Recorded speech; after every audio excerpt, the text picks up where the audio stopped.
Assalamualaikum warahmatullahi wabarakatuh. Alhamdulillah.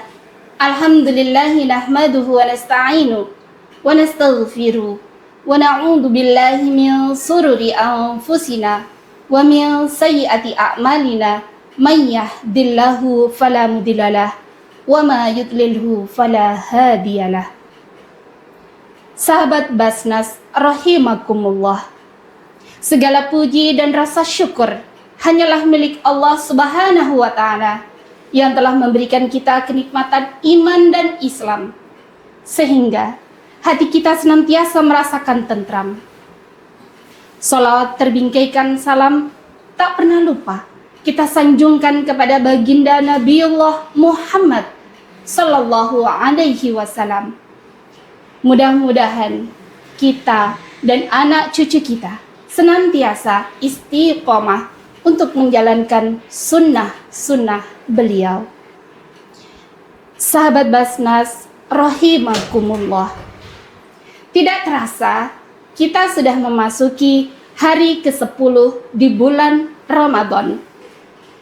Ini tidak hanya tentang angka saja, tetapi ini adalah tanda bahwa waktu terus berjalan. Waktu terus berlalu tanpa menunggu nanti, dan kesempatan semakin berkurang. Lalu, apakah kita sudah memanfaatkan bulan Ramadan ini dengan sebaik-baiknya? Apakah kita sudah memiliki waktu yang berkualitas di bulan Tarbiyah ini? Satu detik waktu yang kita lewati tidak akan pernah bisa kembali. Sebagaimana dalam surat Al-Asr ayat 1-3. Bismillahirrahmanirrahim. Wal 'asr. Innal insana lafi khusr. Illal ladzina amanu wa 'amilus solihati wa tawasaw bil haqq wa tawasaw bil haqqi wa tawasaw bis sabr. Demi masa, sesungguhnya manusia benar-benar dalam kerugian, kecuali yang beriman dan beramal soleh, yang saling mengingatkan dalam kebaikan, yang saling mengingatkan dalam kesabaran. Sahabat Basnas rahimakumullah, apakah kita termasuk orang yang beruntung itu, yang beriman, yang memanfaatkan waktu dengan sebaik-baiknya? Ramadan mengajarkan kita tentang disiplin terhadap waktu, disiplin terhadap sosial.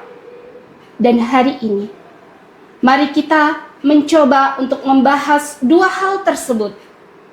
Yang pertama, Ramadan yang mengajarkan kita tentang disiplin waktu. Islam sudah mengajarkan kita tentang sholat 5 waktu sebagai wujud kedisiplinan kita sebagai umat muslim.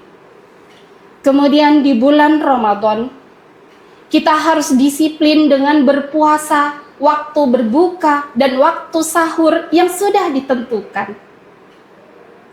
Waktu untuk berzakat di waktu yang tepat. Sedekah, membaca Al-Quran bisa kita lakukan dengan disiplin beribadah. Memanfaatkan waktu dengan sebaik-baiknya. Tidak meninggalkan bulan Ramadan berlalu begitu saja.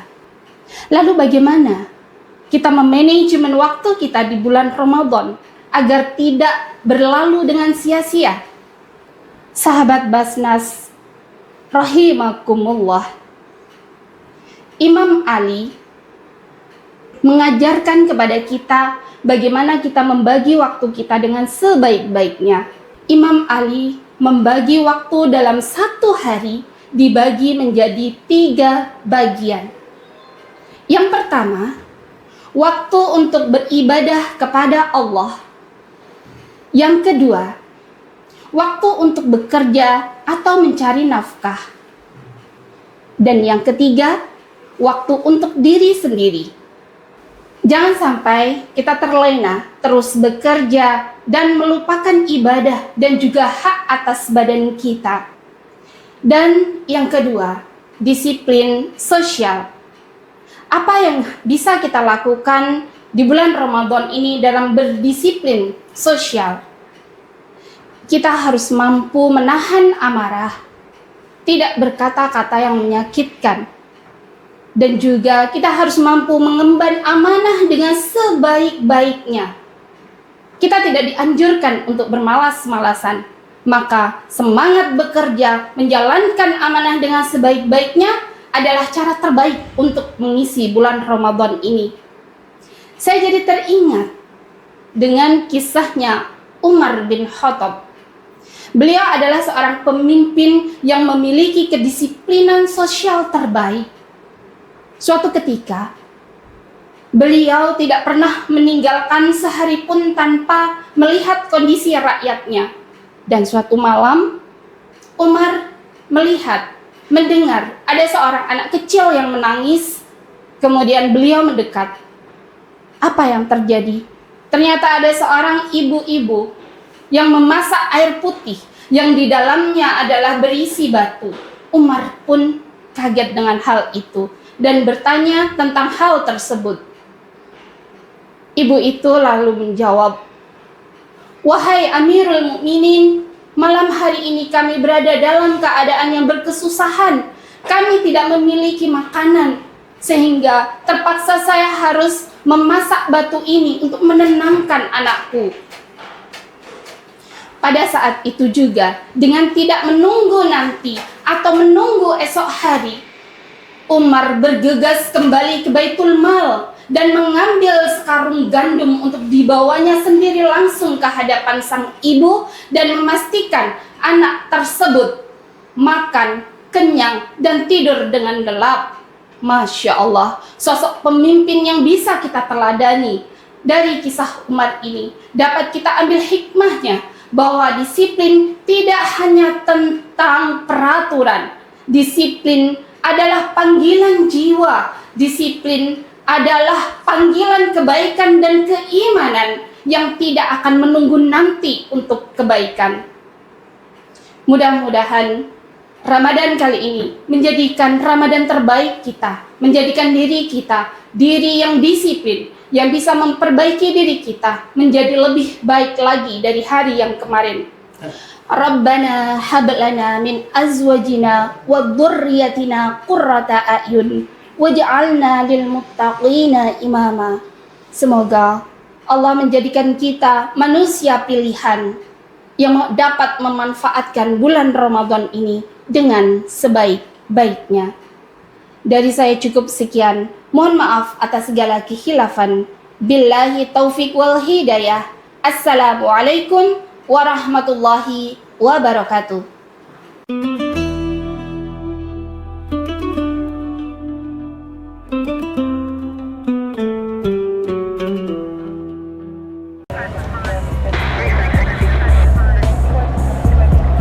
Sebuah jejak keluarga yang ditinggal mati tanpa warisan.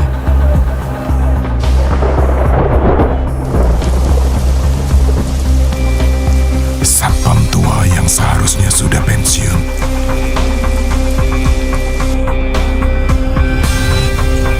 Kecelakaan di tempat kerja, meninggalkan jejak yang sama.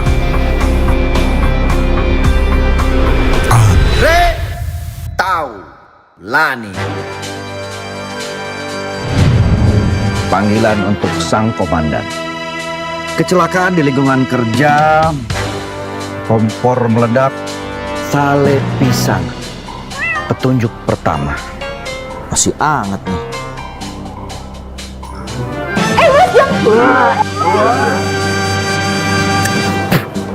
Siapa yang masak sini nggak enak? Itu pasti korbannya. Wah, kosong kebakar nih. Tolong diurus ya. Korban kedua, luka di dada. petunjuk lagi.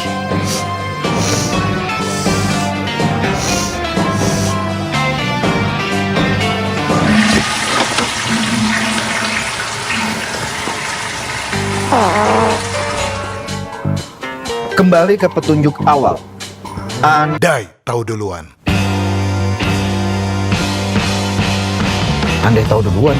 Manfaat BPJS Ketenagakerjaan yang memberikan jaminan kematian, jaminan kecelakaan kerja, dan jaminan hari tua. Jadi nggak perlu menyesal seperti mereka.